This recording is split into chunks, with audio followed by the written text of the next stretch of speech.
I've helped over 700 brand new Amazon sellers scale their Amazon businesses to a total combined revenue of over $30 million. And in this video, I'm going to be showing you everything that I learned as I went through that process over the last 4.5 years and giving you the really valuable tips and tricks that I wish someone told me when I started from day one. Now, my goal is to help you leverage the world's most popular shopping platform to your advantage through an Amazon business. And you can be able to do that all without spending money on ads, needing any sort of prior experience dealing with bulk orders, foreign-based suppliers, or ever needing to be in a position where you need to leave the comfort of your own home. Now, I want to make it very clear that everything I show you in this video, the results are not typical. Your individual results may vary dependent on your level of effort that you put into your brand new Amazon business. And we by no means necessarily make any sort of income claims. The goal of these videos is just strictly for educational purposes only. So let's get into it. All right, so the first lesson is really going to come down to the supplier selection side of things.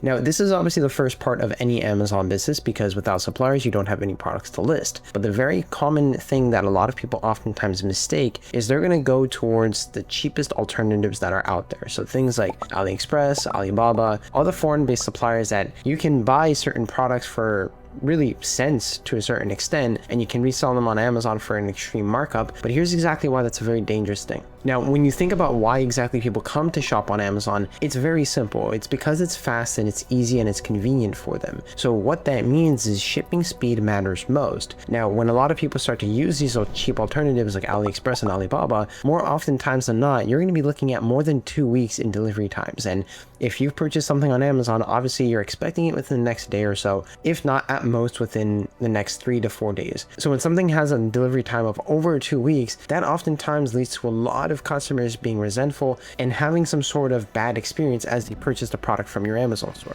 So you need to realize that when it comes to your supplier selection, it's the shipping speed that matters most and not entirely the profit margins. Because when you have fast shipping, you have fewer complaints. And when you have fewer complaints, you have higher account health metrics. And when you have higher account health metrics, that's what allows you to be able to get exposure to more opportunities and qualify for more buy boxes. So that way Amazon rewards you for being a good seller on their platform by bringing more people to the products that you're listing products on. And a lot of people think that you need numerous different suppliers, but the truth is it's important when you're first starting out to have one really reliable supplier, because one really reliable supplier is better than 10 unreliable ones. And the evaluation checklist process that you need to walk through when it comes to vetting your suppliers is a couple of different things. Now, first things first, obviously you need to make sure they're domestic based. So if you sell in the US marketplace, you're going to use a US based supplier. If you sell in the Canadian marketplace, you use a Canadian based supplier. To sell in the UK marketplace, use UK based supplier and whatnot. Then after that, what you have to make sure of is they're going to allow you to order the products 1 unit at a time. Now, ordering the products 1 unit at a time allows you to make sure that they are in fact what we call dropship friendly. But the other side to that is a couple different elements. You have to make sure that their shipping days are actually within a week's period. Now, be mindful that the total shipping time is what we call the handling time and the transit time put together. Now, the handling time is basically how long it's going to take from the point at which you order a product from the supplier to the point at which it's going to be shipped and you have the tracking information. And usually you're going to want that to be about a day to 3 days at most. And then once you have that handling time, then you have your transit time. So your transit time is essentially how long, once it's shipped, is it going to get directly to the consumer. Now, as you can imagine, if you're using a foreign-based supplier, obviously there's going to be situations where it's not going to get to the customer within a short period of time because it's got to go through boats, it's got to go through borders, and a bunch of different types of hoops in order for it to get to the end customer. So that's why we use domestic-based, because it just needs to be put on a truck and get sent directly to the customer's doorstep, which means that there's minimal interaction from the point at which someone orders a product to the point at which it can get actually delivered. And secondly to that is going to be coming down to the return policy. So you do have to make sure that when you order from a supplier, it's actually going to be a supplier that's going to be allowing you to return items within a 30-day period. Because if that's what Amazon provides on their policies, then we have to abide that, which means that we need to find a supplier that also allows us to be able to make sure that we can actually order from them and return within a 30-day period, no questions asked. Now, the second lesson I've learned after helping over 700 people is something called the perfect product syndrome. Now, the perfect product syndrome is something that a lot of people initially have when they first come into this space, where they're looking for the holy grail, the mecca, the best of the best product listings that they can essentially look at, and they only want to list those types of items. Now, the thing is with the perfect product syndrome is that this is a very easy way to kill your progress and ensure that you're never going to make any sort of results with your brand new Amazon store. And the reason for that is because perfection is the enemy of progress when it comes to this game. Now, because we are selling on Amazon in the way in which that we can simply list products on Amazon without purchasing them beforehand, we have the luxury of essentially testing products on the Amazon marketplace without ever buying them before. So with the perfect product syndrome, you're essentially not allowing yourself to capitalize on the biggest advantage of this business model, which is essentially listing as many products as you possibly can and seeing what works, and only trying to focus on the best of the best. And over the course of these last 4 years of me mentoring over 700 people, the one most important thing I've always learned is that when someone comes to me and they're not making any progress, or they're not actually scaling their store to the point at which they want to scale it, what it truthfully comes down to is that they're always looking for the best of the best products. And that's the fastest way for someone to not get any progress with their Amazon store. Because you might be looking for the best product in the whole entire world or whatever is on Amazon. But while a certain person is looking for the most ideal product listing, someone else is out there playing the volume game. And playing the volume game is they've already listed 50 different items and made one sale from that 50 items that they've listed. Doesn't matter how many products haven't sold. What matters is that one product that did sell. So when we take that understanding of we have a one product that does sell, we then take that data and we list more products exactly like that product that did indeed sell. So the only way for you to be able to get out of this perfect product syndrome is one within your mindset. There's no such thing as a perfect product listing, right? The only way that you're going to be able to uncover what works for your storefront is by actually listing, throwing as many things against the wall and seeing what sticks. And for students that play the volume game, these are the ones that consistently do better day in and day out comparatively to the ones that, take a little bit more time to scale their Amazon stores, is because they're simply listing any and every product that their supplier has in their inventory and trying to be able to see if it could sell on Amazon. And the worst situation that could arise from that, maybe you don't make a sale, but at least you don't lose any money. You can say that you gave yourself the shot.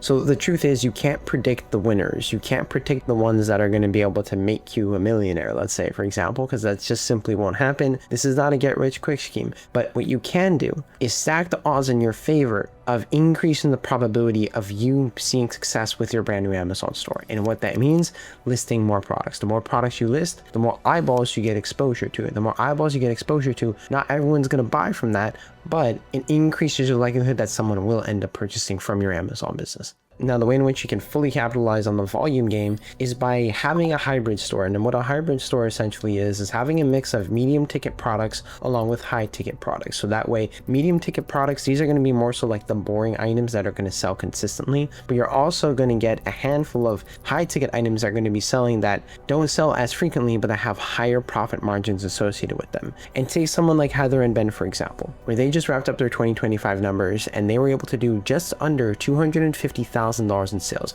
which actually equated to about $60,000 in net profit with their Amazon store. And for someone like Heather and Ben, well, Heather got to the point midway through the year where she was actually able to leave her full-time job because of her Amazon business. And Ben, who primarily runs the Amazon store, was able to do this all while working a full-time job and dealing with sports and children and whatnot. So for all the parents that are out there watching, if you think that you can't do this, you think that you don't have the time, it truly is possible, right? It just comes down to having the right types of information. Now, I'm not going to say by any means necessary that by you watching these videos you're going to achieve these exact results.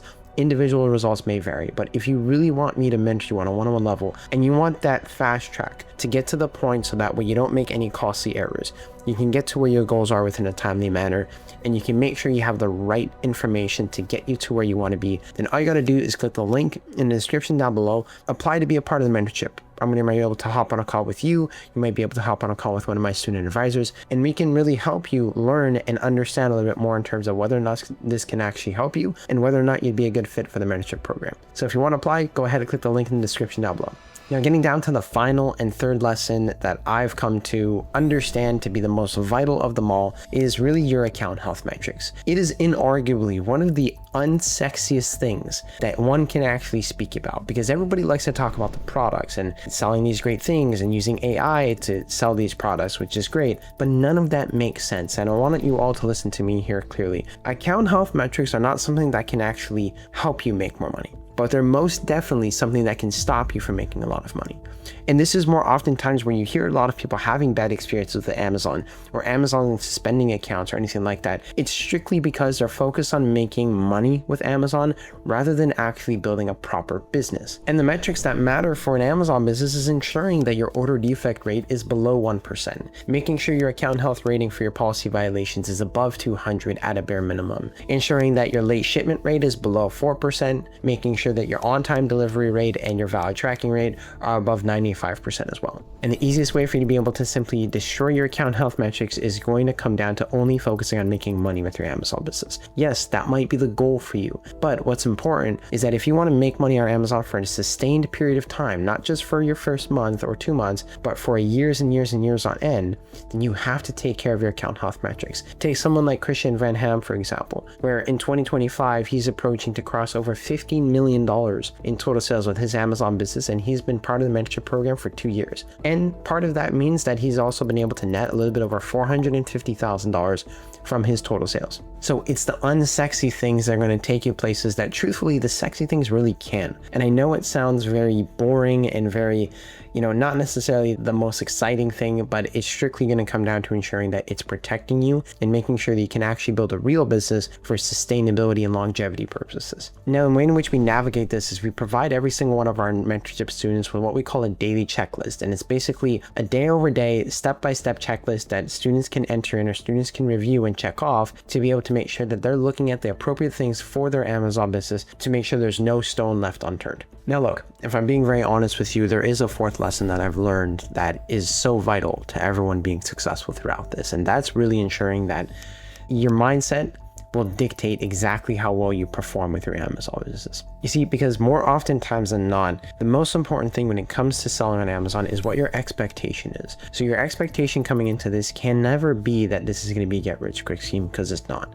This is for you to be able to make sure that you can see a system works. The first 30 days of you starting an Amazon business, it's not going to make you rich. It's just going to show you that the system works. And even if that means selling just one product, that win in itself can allow you to be able to know that you're making good progress with your Amazon business and that the system does indeed work. And as I've mentored over 700 people over these last 4.5 years, what it's really come down to at the end of the day is that the consistency is the most important part, because the truth is you're not always going to be motivated to list products on your Amazon business, and that's the reality of things. But you need to maintain that discipline in terms of consistently showing up for your Amazon business day in and day out. And it's that consistency, that discipline, although it might be minute in hindsight, in the long-term perspective, it's those small little incremental wins that you're stacking up that leads to that bigger win or whatever that bigger goal might be for you. And look, this is a business at the end of the day, so you can't always expect it to be sunshines and rainbows, right? You can't be so emotional with your business when shit does hit the fan, because I believe it or not, I can promise you things will go south at some point, and that's okay. Now, that's why my mentorship students have me.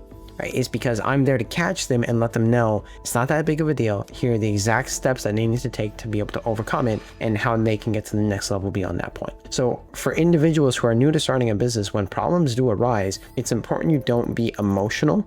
Right? You just have to be proactive in that sense. And if you master these specific traits in terms of your mindset and how you visualize and how you think about selling on Amazon, then everything else that I talked about here inside of this video becomes a lot easier, right? Because it all starts with whatever you think about in your subconscious mind ends up coming what your reality truthfully is. So if you believe selling on Amazon is going to be too saturated, it will be too saturated. If you believe selling on Amazon is going to be too hard for you, it's going to be too hard for you. If you believe that you can never lose that weight that you've put on, you're never going to lose the weight. If you believe that you can never dunk a 7-foot basketball net, then you're never going to dunk a 7-foot basketball net. Like, you can understand my perspective is it all begins with your mind. And what's important is that when it comes to selling on Amazon, you become your biggest enemy at the end of the day, and make sure that you become mentally resilient to whatever you may or may not experience as you're scaling your brand new Amazon store. So just to recap, reliable suppliers over big profit margins. Make sure that you don't have the perfect product syndrome by ensuring that you're playing the volume game. Make sure that you take your account health metrics, because it's not something that can help you make more money, but it's definitely something that can stop you from making a lot of money.